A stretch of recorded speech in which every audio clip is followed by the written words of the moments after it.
کارناموں میں اگر ہم سب سے بڑا کارنامہ آج کے دور میں اگر دیکھنا چاہیں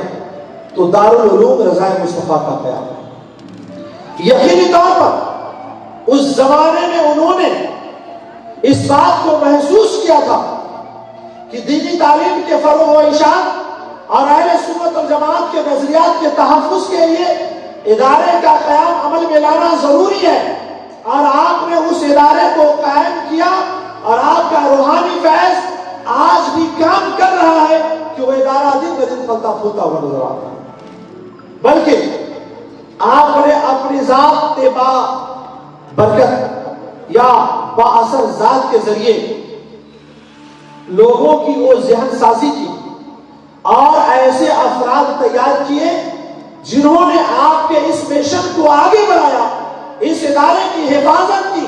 اور اس ادارے کو اس مقام پر پہنچایا جہاں پر اس بات کا احساس ہوتا ہے کہ فیض الدین سرمست رحمۃ اللہ تعالی علیہ کا روحانی فیض مکمل طور سے کام کر رہا ہے، اور اہل سنت اور جماعت کے تحفظ کے لیے یہ ادارہ ہمیشہ اپنی خدمات کو انجام دیتا رہے۔ السلام علیکم ورحمۃ اللہ وبرکاتہ۔ الحمد للہ رب العالمین والصلاة والسلام على سید المرسلین وعلى آلہ واصحابہ اجمعین، اما بعد فاعوذ باللہ من الشیطان الرجیم، بسم اللہ الرحمن الرحیم، اہدنا الصراط المستقیم، صدق اللہ مولانا العظیم، وبلغنا رسولہ النبی الامین المعین المبین الکریم، ونحن على ذلك لمن الشاہدین والشاکرین والحمد للہ رب العالمین۔ معزز سامعین کرام، عرض و معروف سے قبل آئیے ہم اور آپ مل کر حصول برکت کے لیے آقائے کائنات مدینے کے تاجدار احمد مصطفیٰ محمد مصطفیٰ روح فدا صلی اللہ تعالی علیہ وسلم کی بارگاہ بکس پناہ میں ہدیہ درود و سلام نچھاور کر لے۔ پڑھیے باواز بلند، اللہم صلی علی سیدنا و شفیعنا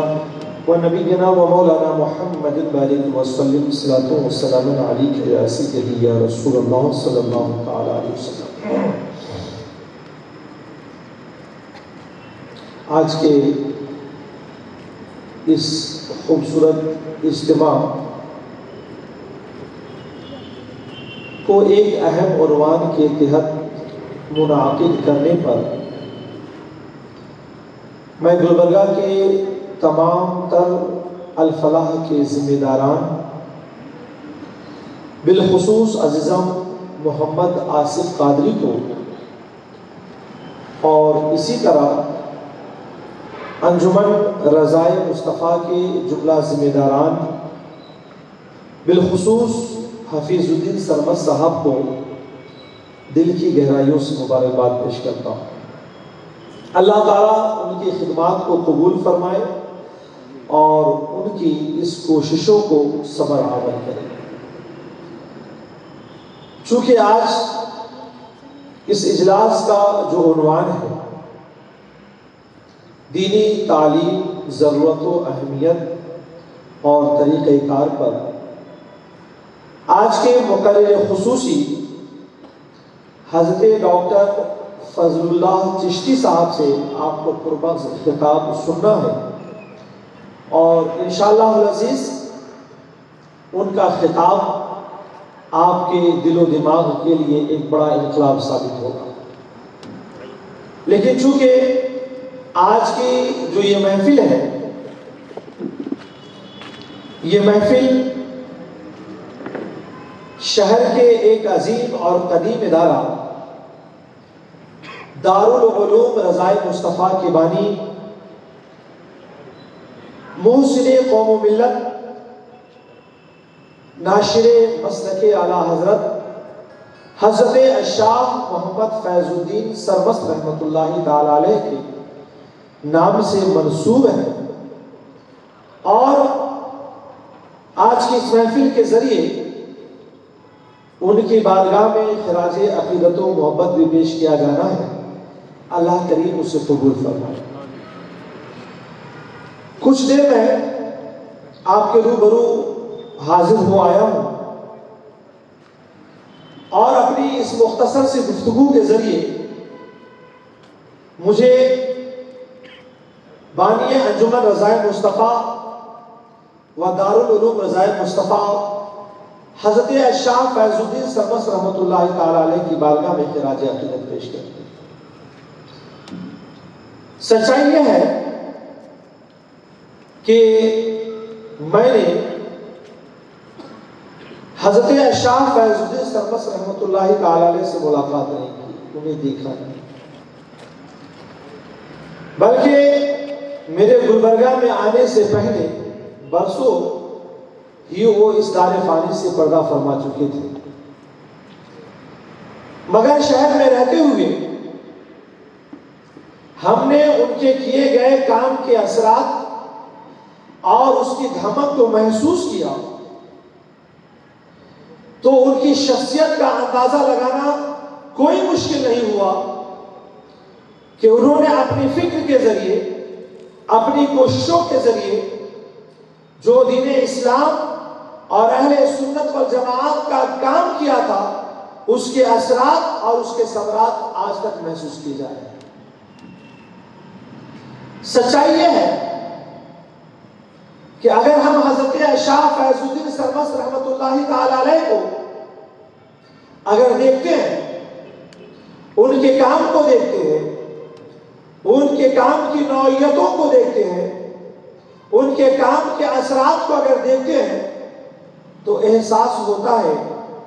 کہ ان کی ذات کے پیچھے اور ان کے کام کے پیچھے جو سب سے بڑی چیز کام کر رہی ہے وہ خانوادہ صوفی سرمست علیہ رحمت و رضوان کا فیض کام کر رہا ہے۔ اور یقینی طور پر حضرت صوفی سرمست رحمت اللہ تعالی علیہ کے خانوادے کے افراد میں جن لوگوں نے دینی کام کیے، جن لوگوں نے علمی کام کیے، جن لوگوں نے ادارے کا کام کیا، اگر ان شخصیتوں پر نگاہیں ڈالی جائے تو یقینی طور پر مجھے اس بات کا احساس ہوتا ہے کہ کام کے معاملے میں، اہل سنت والجماعت کے درد کے معاملے میں اور فکر کے معاملے میں اس بارگاہ سے سب سے زیادہ فیض جس کی ذات کو ملتا ہوا نظر آتا ہے وہ ذات حضرت فیض الدین سرمست رحمۃ اللہ تعالی علیہ کے ساتھ۔ آج تو یقینی طور پر روشنی بہت بڑھ چکی ہے، ہم کل کے اندھیرے پر اگر غور کرتے ہیں تو احساس ہوتا ہے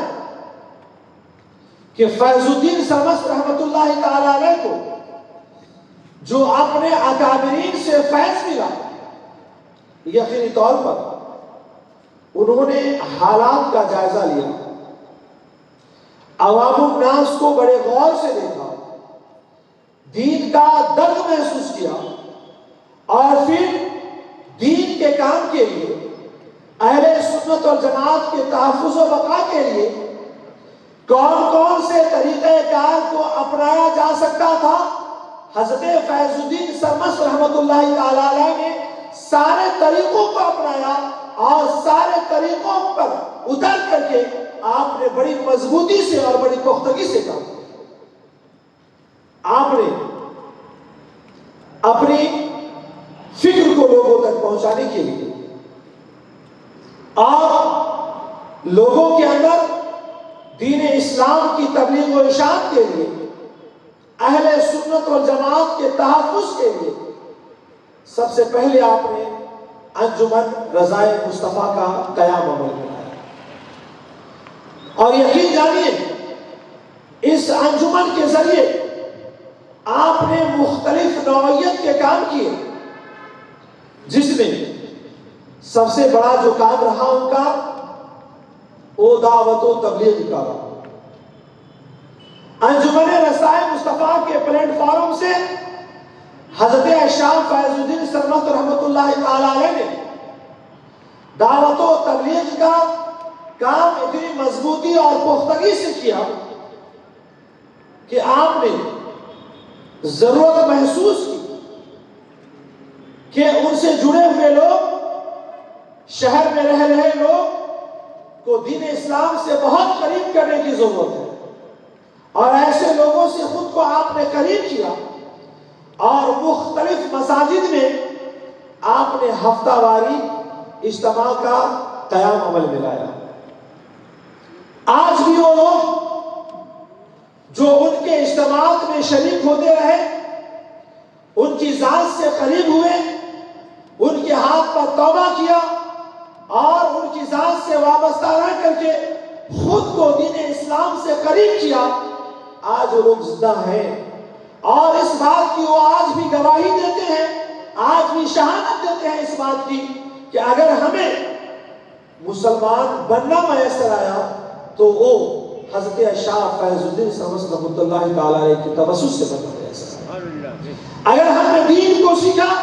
تو ان کی ذات سے سیکھا، اگر ہمیں دین کے کام کرنے کی فکر آئی تو ان کے فکر سے وابستہ ہو کر کام کرنے کی فکر آئی۔ بلکہ عالم یہ ہے کہ اہل سنت والجماعت سے اگر ہم لوگ متعارف ہوئے تو کہیں اور نہیں بلکہ وہ حضرت شاہ فیض الدین سرمست رحمۃ اللہ تعالی علیہ کی ذات سے وابستہ رہ کر کے ہم نے چیزوں کو جانا۔ یقینی طور پر انہوں نے دعوت و تبلیغ کا جو طریقہ اپنایا، مختلف مسجدوں میں اور مختلف محلوں میں آپ نے جس نوعیت سے دعوت و تبلیغ کے کام انجام دیے اور جس طریقے سے لوگوں کے دلوں میں دین کی ہمدردیاں پیدا کی ہے، آج بھی اس کے اثرات اور اس کے ثمرات اتنے مضبوط نظر آتے ہیں کہ جن کو انہوں نے تیار کیا تھا،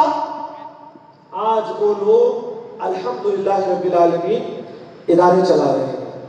آج مسجدوں کی خدمتیں کر رہے ہیں، آج وہ لوگ لوگوں کو دین اور اہل سنت والجماعت سے جوڑتے ہوئے نظر آ رہے ہیں۔ یقینی طور پر دعوت و تبلیغ کے میدان میں بھی آج حضرت شاہ فیض الدین سرمست رحمۃ اللہ تعالی علیہ کا کام آج بھی زندہ ہمیں نظر آتا ہے۔ حضرت شاہ فیض الدین سرمست رحمۃ اللہ تعالی علیہ اپنی بے پناہ مصروفیتوں کے باوجود دعوت و تبلیغ کے کام کے لیے اجتماع کا انعقاد، مستقل مسجد میں خطابات، ان ساری چیزوں کو تو اپنایا ہی اپنایا۔ اس کے ساتھ ساتھ آپ نے دیکھا کہ قوم کے اندر غربت بھی بڑی پائی جاتی ہے، تنگ دستیاں بھی پائی جاتی ہے، لہذا اس رخ سے بھی کام ہونا چاہیے، اور اس کے لیے آپ نے رفاہی کام پر بھی بڑی توجہ دی، اور آج بھی وہ لوگ باقاعدہ حیات ہیں جو اس بات کی گواہی دیتے ہیں کہ حضرت فیض الدین سرمست رحمۃ اللہ تعالی علیہ نے رفاہی کام اپنایا، خود اپنے ذاتی اخراجات سے لوگوں سے تعاون لے کر کسی کے قرضے کا دفاع کرنا، بچیوں کی شادی بیاہ کرانا،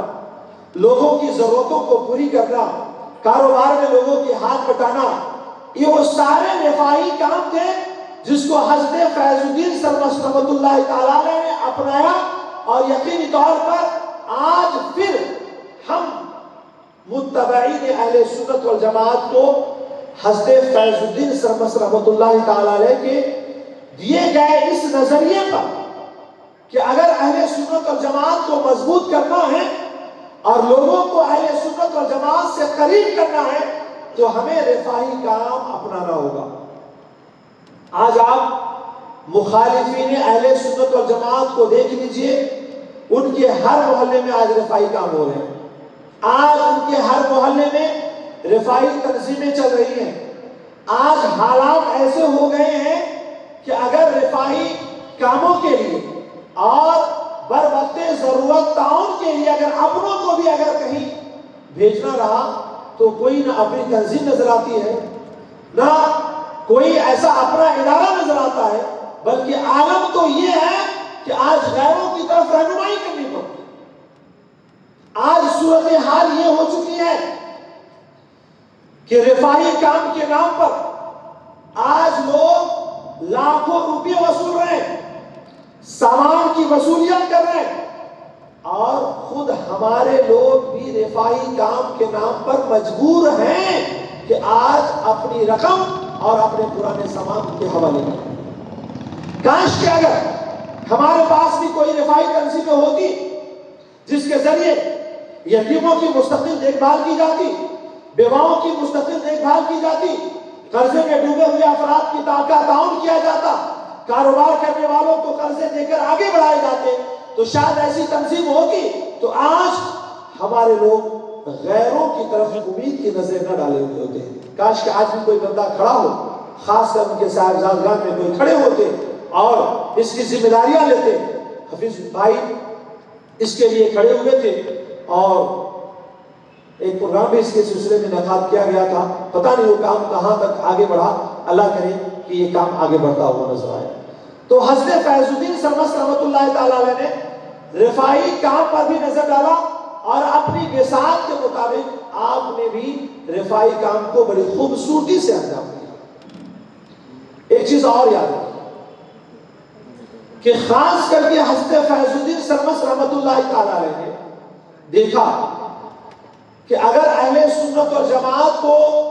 آگے مضبوط کرنا ہے اور دین کا پیغام گھر گھر پھیلانا ہے تو اس کے لیے مکاتب کا قیام اور مدرسوں کا قیام انتہائی ضروری ہے، اور آپ نے ان چیزوں پر بھی توجہ دی۔ اور آج حالت یہ ہو چکی ہے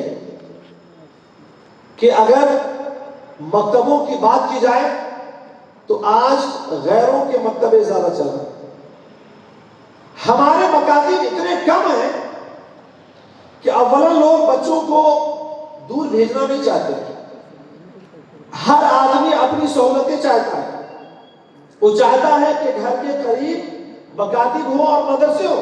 جہاں پر اپنے بچوں کو دینی تعلیم کے لیے بھیجا جائے۔ عالم یہ ہو چکا ہے کہ آج ہمارے لوگ بھی آج غیروں کے مکاتب اور مدارس پر اپنے بچوں کو بھیجنے کے لیے مجبور ہیں۔ ہمیں گلی گلی میں مکتبوں کا قیام عمل میں لانا ہوگا، اور اپنی تمام مسجدوں میں ہمیں مکتبوں کا قیام بھی عمل میں لانا ہوگا۔ اور آج صورتحال یہ ہو چکی ہے کہ ہمارے لوگوں کا بھی ایک ذہن بنایا جا چکا ہے کہ بچوں کو صرف عربی تو پڑھانا ہے، کیا فرق پڑتا ہے، چاہے وہ پڑھائیں چاہے یہ پڑھائیں، بچوں کو وہی کلمہ پڑھانا ہے،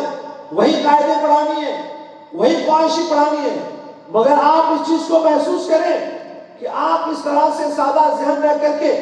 اپنے بچوں کو غیروں کے مکتبوں میں بھیج رہے ہیں۔ عالم تو یہ ہو رہا ہے کہ پڑھا تو وہی رہے ہیں مگر نظریہ اپنا دے رہے ہیں، فکر اپنی دے رہے ہیں، سوچ اپنی دے رہے ہیں، عقیدہ اپنا دے رہے ہیں۔ اس چیز کو محسوس کریں، اور اگر آپ نے محسوس نہ کیا تو ہماری اولادیں ہمارے ہاتھوں سے کیسے باہر نکل جائے گی، ہم اس کو محسوس نہیں کر سکتے۔ اس لحاظ سے بانی دارالرضائے مصطفیٰ حضرت شاہ فیض الدین سرمست رحمۃ اللہ تعالیٰ علیہ نے اس پر خاص توجہ دی، اور ہمیں اس طرف آج پھر خاص توجہ دینے کی ضرورت ہے۔ ہمارے ہر مسجد کے ائمہ کے لیے ضروری ہے کہ مسجدوں میں مکتبوں کا قیام عمل میں لائیں، اور وہ لوگ جو بچوں کو عربی پڑھا سکتے ہیں وہ اپنے گھروں پر بھی مستقل ہمارے لوگ انتظام کریں، تبھی جا کر کے یہ کام اور یہ ضرورتیں ہماری پوری ہو سکتی ہے۔ ایک چیز کو یاد رکھیں کہ حضرت بانی دارالرضائے مصطفیٰ شاہ فیض الدین سرمست رحمۃ اللہ تعالیٰ علیہ نے سب سے زیادہ جس چیز کی فکر کی وہ اس بات کی فکر کی تھی کہ اہل سنت اور جماعت کا عقیدہ لوگوں میں محفوظ رہے، ان کا نظریہ محفوظ رہے، اور پھر اس کے لیے انہوں نے ان تنظیموں اور تحریکوں کو اپنایا جن تنظیموں اور تحریکوں کے ذریعے عوام اہل سنت کو اہل سنت اور جماعت سے قریب کیا جا سکے، عوام کو اہل سنت اور جماعت کے نظریات اور تعلیمات سے قریب کیا جا سکے۔ آپ نے اس کے لیے ایسے علماء کو شہر میں مدعو کیا جو علماء اپنے بیانات کے ذریعے لوگوں تک اہل سنت اور جماعت کے نظریات، بالخصوص اہل سنت میں امام اہل سنت الشاہ امام احمد رضا خان فاطمی بریلوی کے نظریات اور تعلیمات لوگوں تک پہنچا سکے۔ شہر میں آپ نے مختلف پروگرام کا انعقاد کیا اور باہر سے ایسے علماء کو انہوں نے مدعو کیا، باہر سے علماء کرام کو بلایا تاکہ اہل سنت والجماعت کے نظریے اور تعلیمات کو ان کے ذریعے لوگوں کے اندر پھیلایا جا سکے، لوگوں کے اندر عام کیا جا سکے اور لوگوں کو اہل سنت والجماعت کے تعلیمات اور نظریات سے قریب کیا جا سکے۔ انہوں نے خاص اس بات پر توجہ دی۔ آج اسی چیز کو ہمیں پھر پوری مضبوطی سے پکڑنے کی ضرورت ہے اور اہل سنت والجماعت کے فروغ و اشاعت کے لیے اس طریقہ کار کو بھی ہمیں آج اپنانے کی ضرورت ہے۔ حضرت شاہ فیض الدین سرمست رحمۃ اللہ تعالی علیہ کے کارناموں میں اگر ہم سب سے بڑا کارنامہ آج کے دور میں اگر دیکھنا چاہیں تو دارالعلوم رضا مصطفیٰ کا قیام ہے۔ یقینی طور پر اس زمانے میں انہوں نے اس بات کو محسوس کیا تھا کہ دینی تعلیم کے فروغ و اشاعت اور اہل سنت والجماعت کے نظریات کے تحفظ کے لیے ادارے کا قیام عمل میں لانا ضروری ہے، اور آپ نے اس ادارے کو قائم کیا اور آپ کا روحانی فیض آج بھی کام کر رہا ہے کہ وہ ادارہ دن بدن پھلتا پھولتا ہوا نظر آتا ہے، بلکہ آپ نے اپنی ذات با برکت یا با اثر ذات کے ذریعے لوگوں کی وہ ذہن سازی کی اور ایسے افراد تیار کیے جنہوں نے آپ کے اس مشن کو آگے بڑھایا، اس ادارے کی حفاظت کی اور اس ادارے کو اس مقام پر پہنچایا جہاں پر اس بات کا احساس ہوتا ہے کہ فیض الدین سرمست رحمۃ اللہ تعالی علیہ کا روحانی فیض مکمل طور سے کام کر رہا ہے اور اہل سنت اور جماعت کے تحفظ کے لیے یہ ادارہ ہمیشہ اپنی خدمات کو انجام دیتا رہے۔ تو اور آج یقین جانے کہ ان کا لگایا گیا یہ پودا کتنا ثمر آور ہو چکا ہے کہ آپ نگاہیں اگر اٹھا کر کے دیکھیں اور بغور دیکھیں گے تو احساس ہوگا کہ آج یہ ادارہ اس مقام پر پہنچ چکا ہے کہ جس ادارے سے پڑھ کر کے طلبہ آج وہاں پر پڑھا ہے۔ ظاہر سی بات ہے یہ ان کا روحانی فیض ہے، اراکین کی محنتیں ہیں، اساتذہ کی محنتیں ہیں کہ انہوں نے ایسے افراد تیار کیے کہ جو آج وہاں سے فارغ ہے اور وہیں پڑھا رہے ہیں۔ آج آپ شہری سطح پر اور اطراف و اکناف میں اگر آپ نظریں اٹھا کر کے دیکھیں گے تو آپ محسوس کریں گے کہ درجنوں ایسی مساجدیں ہیں کہ جہاں پر آج دارالعلوم رضا مصطفیٰ کے فارغین آج امامت و خطابت کے فرائض انجام دے رہے ہیں۔ یہ بانی دارالعلوم رضا مصطفیٰ کا روحانی فیض بھی ہے اور آج جملہ ذمہ داران کی کوشش اور محنت بھی شامل ہے۔ آج اس کے اثرات کو آپ محسوس کریں گے کہ شہری سطح پر وہ علماء جو آج عوام کے لیے مرجع کی حیثیت رکھتے ہیں، میں تو نام بنام نشاندہی کر سکتا ہوں کہ آج عوام اہل سنت کی اگر نظریں کسی پر جا کر کے رکتی ہے کہ یہ عالم آج ہماری رہنمائی کر سکتا ہے تو یقین جانیے وہ بھی دارالرضا مصطفیٰ کا پروردہ نظر آتا ہے، دارالرضا مصطفیٰ کا فیض یافتہ نظر آتا ہے، بانی دارالرضا مصطفیٰ کا فیض یافتہ نظر آتا ہے۔ آج شہری سطح پر ایسے افراد اور ایسے علماء تیار کر کے اس ادارے نے دیے ہیں جہاں پر بانی مدرسہ حضرت شاہ فیض الدین سرمست رحمۃ اللہ تعالی علیہ کا روحانی فیض مکمل طور سے کام کرتا ہوا نظر آ رہا ہے۔ آپ شہری سطح پر کئی ایک ادارے آپ اہل سنت والجماعت کے آپ نکال سکتے ہیں کہ جن اداروں کو قائم بھی ایسے افراد نے کیے ہیں جو افراد کسی نہ کسی طور پر دارالرضا مصطفیٰ کے فیض یافتہ ہیں۔ یہ سب بانی دارالرضا مصطفیٰ حضرت شاہ فیض الدین سرمست رحمۃ اللہ تعالی علیہ کا روحانی فیض ہے، اور انہوں نے جو دور اندیشی سے کام لیا تھا کہ ایک ادارے کا اگر قیام عمل میں آ جائے تو اس کے ثمرات آنے والے دنوں میں بڑے اچھے مرتب ہو سکتے ہیں، آج اس اثرات کو اور اس ثمرات کو ہم اپنی نظروں سے اور آنکھوں سے دیکھتے ہیں۔ یقینی طور پر حضرت اشرف فیض الدین سرمس رحمۃ اللہ تعالی علیہ کی ذات اپنے اندر مختلف خوبیاں رکھتی تھی، اور اہل سنت و جماعت کے کام کے لیے کس کس نوعیت کے کام ہو سکتے ہیں اور کس کس طرح کے کام کیے جا سکتے ہیں، آپ نے سب پہ نظر رکھا۔ صرف یہیں پر ہی نہیں بلکہ آپ نے اہل سنت و جماعت کے فروغ و اشاعت کے لیے آپ نے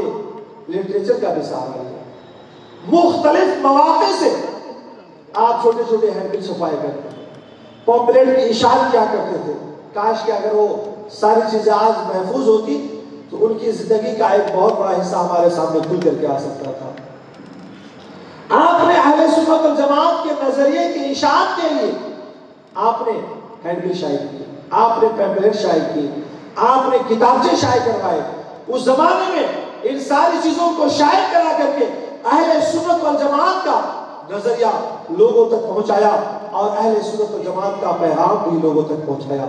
حضرت اشرف فیض الدین سرمس رحمۃ اللہ تعالی علیہ کی ذات کو اگر دیکھا جائے تو اس بات کا بھرپور احساس ہوتا ہے کہ اللہ کریم نے دین اسلام کی اشاعت اور اس کے فروغ کے لیے آپ کو ایک درد مند دل عطا فرمایا تھا، جہاں پر آپ اپنے کام اور اپنی دیگر ذمہ داریوں کو کم کر کے اہل سنت و جماعت کے فروغ و اشاعت کے لیے آپ نے پوری توجہ دی۔ اور صرف ایسا ہی نہیں ہے کہ کسی ایک جہت سے ایک زاویے سے کام کیا،